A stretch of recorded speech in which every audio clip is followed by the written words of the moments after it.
Bapak, Ibu, Saudara-saudari yang terkasih di dalam Tuhan, selamat pagi. Bacaan-bacaan di minggu ini amat indah, karena bacaan minggu ini mau mengajak kepada kita untuk melihat pertama-tama pada begitu banyak kebaikan yang sudah kita terima, begitu banyak rahmat dan berkat yang sudah kita terima. Untuk melihat kembali bahwa kehidupan kita, bahkan kehidupan kita pun adalah anugerah pemberian Tuhan.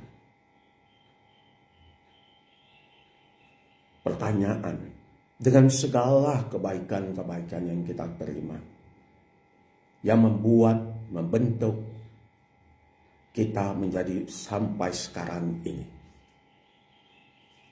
menjadi orang hebat, bahkan menjadi orang kaya, bahkan menjadi orang yang berkuasa, bahkan menjadi orang yang diagung-agungkan. Dengan semua itu, apa yang sudah kita buat? Apakah semua itu hanyalah sekedar bantuan supaya membuat kita semakin hebat, sampai naik ke langit dan pada ujungnya lupa daratan? Itukah? Sudahkah setitik kebaikan yang kita terima, sudahkah kita balas? Setitik napas yang kita terima dari Allah, sudahkah kita mengembalikan kebaikan Tuhan itu dalam kebaikan, terutama kepada orang-orang, kepada alam semesta, kepada segala sesuatu yang diciptakan oleh Tuhan? Tuhan tidak minta banyak, menjaga, melindungi, menjadi berkat untuk mereka. Dalam istilah permandian kita, ketika kita menerima kehidupan baru di dalam Tuhan, kita diurapi menjadi imam, raja, dan nabi. Sebagai seorang imam, tugas kita menjadi perantara, menjadi pendoa, menjadi orang-orang yang menyemangati sesama kita, bahwa masih ada kesempatan, masih ada hidup.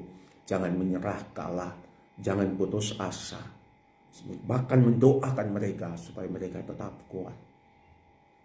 Makanya kehadiran kita, apa saja yang kita buat, harus membesarkan hati, harus membuat orang menemukan bahwa ternyata masih ada Tuhan di dalam hidup ini yang tidak pernah melupakan mereka. Itulah tugas kita sebagai seorang imam. Itulah sedikit yang kita bisa balas kembali atas kebaikan-kebaikan yang sudah kita terima dari Tuhan.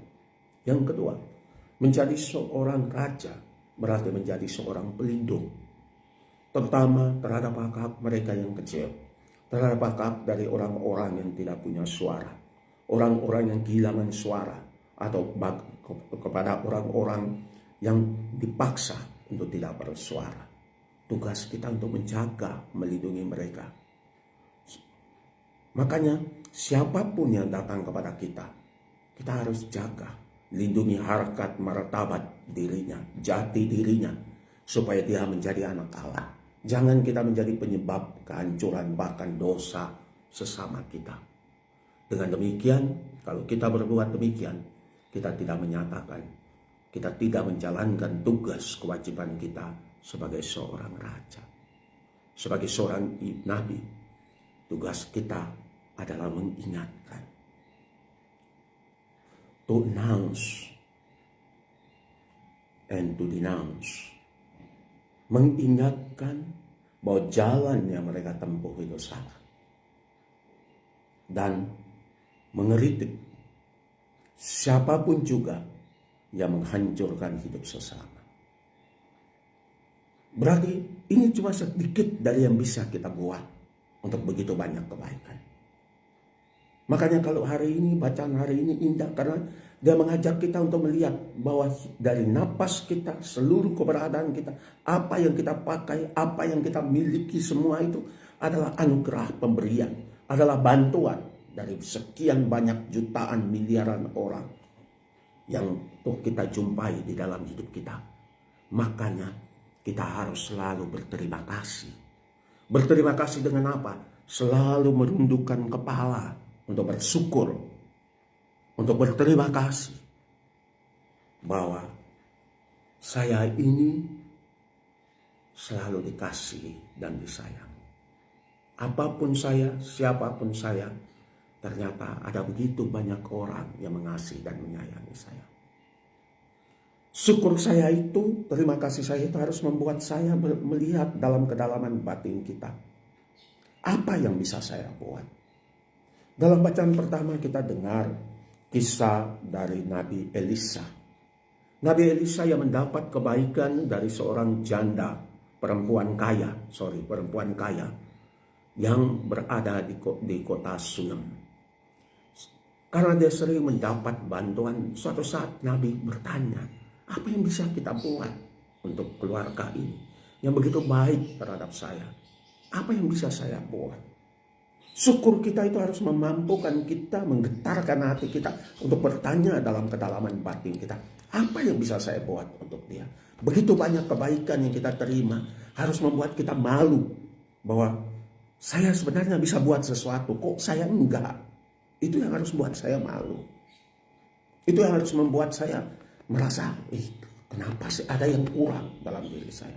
Makanya kebaikan yang kita terima harus menyentuh kebaikan dalam hati kita untuk berbuat sesuatu. Sebagai ungkapan terima kasih kita. Bukan utang budi, tapi lebih sebagai ungkapan terima kasih.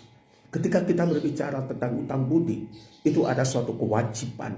Itu suatu kisah tentang orang kaya dan orang miskin.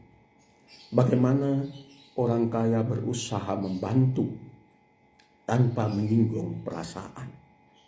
Misalnya, dia lihat orang yang mengemis di jalan, dan dia lihat pengemis itu orang tua lagi mengumpulkan botol. Dia memberi uang, tapi sering pengemis itu menolak. Orang yang tanggung jawab, meskipun semiskin apapun, sering menolak bantuan. Ya mungkin kadang kita tidak mengerti. Kita bilang dia itu sombong sekali, nggak tahu diri, sudah miskin, orang kasih bantuan malah tolak, bisa-bisanya. Mereka punya harga diri. Mereka merasa mereka bisa buat sesuatu, kenapa harus merepotkan orang lain. Makanya sering orang kaya itu dalam kisah-kisah film singkat itu, biasanya mereka kemudian mencari botol-botol, bawa botol dari kantor, botol-botol bekas dari kantor, lalu mereka kasih. Di dalam botol itu mereka selipkan sedikit uang. Dan lihatlah betapa orang susah yang menerima itu. Begitu mereka menerima, kalau film itu dibuat oleh sesama kita orang Islam, selalu si penerima bilang, Alhamdulillah, terima kasih kepada Allah atas kerahimanmu, atas belas kasih-Mu. Itu Alhamdulillah, terima kasih. Yang kita orang Katolik bilang, puji Tuhan. Nah, makanya kebaikan yang kita terima harus menyentuh gelombang kebaikan, sumber kebaikan dalam diri kita untuk berbuat sesuatu. Dan ketika kebaikan itu menyentuh pada gelombang kebaikan itu, tidak ada tanggung-tanggung. Apa saja yang kita buat tidak pakai perhitungan. Karena sekarang yang ada cuma ketulusan hati.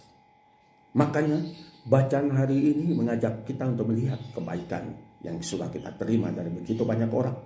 Tetapi di sisi yang lain, bacaan hari ini mengajak kita, sudahkah kita berbuat sedikit sebagai ucapan syukur terima kasih kita kepada mereka-mereka yang sudah berbuat baik kepada kita? Sudahkah kita membalas kebaikan mereka itu? Itulah cinta sejati. Cinta di mana ketika kita berbuat sesuatu sebagai ungkapan syukur dan terima kasih kita, lalu cinta itu akan menghasilkan buah. Dan pada ujungnya, kita bukan hanya berbuat baik untuk dia, tetapi kebaikan kita kepadanya akan berbalik kepada kita pula. Makanya sebenarnya kita tidak pernah berbuat baik untuk orang lain. Karena pada ujungnya kebaikan yang kita buat kepada orang lain adalah sebenarnya kebaikan yang sudah kita terima, telah kita terima, dan akan kita terima. Beautiful, isn't it? Makanya bacaan hari ini saya bilang indah. Makanya mari hari ini kita ingat kembali di dalam doa-doa kita hari ini kepada mereka semua yang telah berbuat baik kepada kita. Jangan pernah tutup hati kita. Apapun yang dia sudah buat, mungkin telah menyakitimu, mungkin telah membuat Anda sampai benci kepada dia. Kembalilah ingatkan bahwa ternyata kebaikannya itu jauh lebih besar dari sedikit atau 1-2 perbuatan jahatnya kepadamu. Supaya hatimu jangan membatu. Hanya orang yang tahu bersyukur akan mampu memberi dengan tulus. Karena orang yang tahu bersyukur menyadari bahwa segala yang dia miliki adalah hadiah, adalah rahmat, adalah pemberian dari Tuhan melalui sesama-sesamanya. Hanya orang yang tahu bersyukur akan mampu merendahkan hatinya, merunduk kepala di hadapan orang, siapapun dia, meski dia bukan siapa-siapa. Karena orang yang tahu bersyukur menyadari bahwa kalau dia sampai pada titik ini, karena dia pernah ada di titik di bawah. Dia bisa naik ke atas ini karena rahmat Tuhan melalui begitu banyak orang yang mendukung dia supaya naik ke atas itu. Karena itu orang yang tahu bersyukur yang berada di atas tempat ini, dia bisa merundukkan kepala, bahkan bisa merunduk di bawah kaki mereka yang bukan siapa-siapa dan menolong dia supaya bisa juga mengalami, bisa juga tiba pada titik di mana dia berada, bahkan lebih tinggi lagi. Hanya orang yang tahu bersyukur selalu berusaha melihat bahwa pada akhirnya Tuhan masih hidup. Bahwa saya bisa hidup berbuat baik ini lebih-lebih lagi karena Tuhan memberi kesempatan kepada saya. Maka pakailah hari Minggu ini sebagai kesempatan untuk berbuat baik. Pakailah minggu ini sebagai kesempatan untuk membangun cintamu, untuk membangun kasih sayangmu. Pakailah minggu ini untuk lebih merundukkan kepala di hadapan Tuhan dan sesama. God bless you. Tuhan memberkati.